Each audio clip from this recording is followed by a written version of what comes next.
Certificate of practice విధానాన్ని రద్దు చేయాలని కోరుతూ సోమవారం బార్ అసోసియేషన్ ఆధ్వర్యంలో పల్నాడు జిల్లా సత్తెనపల్లిలో న్యాయవాదులు విధులు బహిష్కరించారు.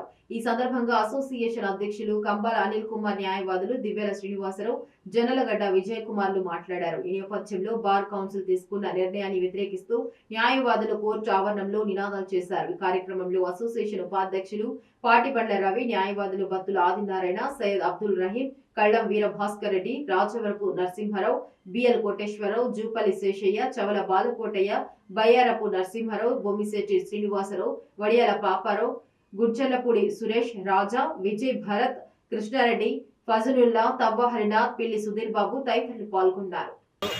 మన ఆంధ్రప్రదేశ్ రాష్ట్ర బార్ కౌన్సిల్ తెచ్చిన సర్టిఫికేట్ ఆఫ్ ప్రాక్టీస్ విధానాన్ని వయలేషన్ ఆఫ్ ది రూల్ ప్రకారం ఉంది కాబట్టి మన డిస్ట్రిక్ట్ ఫెడరేషన్ కాల్ ప్రకారము అన్ని బార్ అసోసియేషన్స్ కూడా అది కరెక్ట్ కాదు, పద్ధతైన విధానం కాదని ఈరోజు మన అందరి లాయర్లు ప్రొటెస్ట్ చేస్తున్నాము. ఈ ప్రొటెస్టేషన్ కార్యక్రమానికి నాకు సహకరించిన సహచర న్యాయవాదులందరూ కూడా చాలా కృతజ్ఞతలండి. నా పేరు జనలగడ్డ విజయ్ కుమార్, పల్నాడు జిల్లా సత్తెనపల్లి న్యాయవాది. బార్ కౌన్సిల్ ఆఫ్ ఇండియా తీసుకొచ్చిన సిఓపి విధానాన్ని న్యాయవాదులకు ఇబ్బందికరంగా ఉంది కాబట్టి దీన్ని వెంటనే రద్దు చేయాలి. గతంలో ఒకసారి సిఓపి విధానాన్ని తీసుకొచ్చి రాష్ట్రం కానీ దేశవ్యాప్తంగా న్యాయవాదుల గురించి అన్ని సర్టిఫికేట్ వెరిఫికేషన్ చేశారు.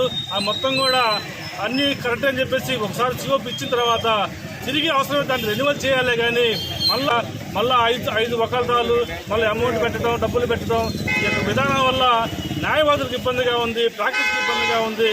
అందుకని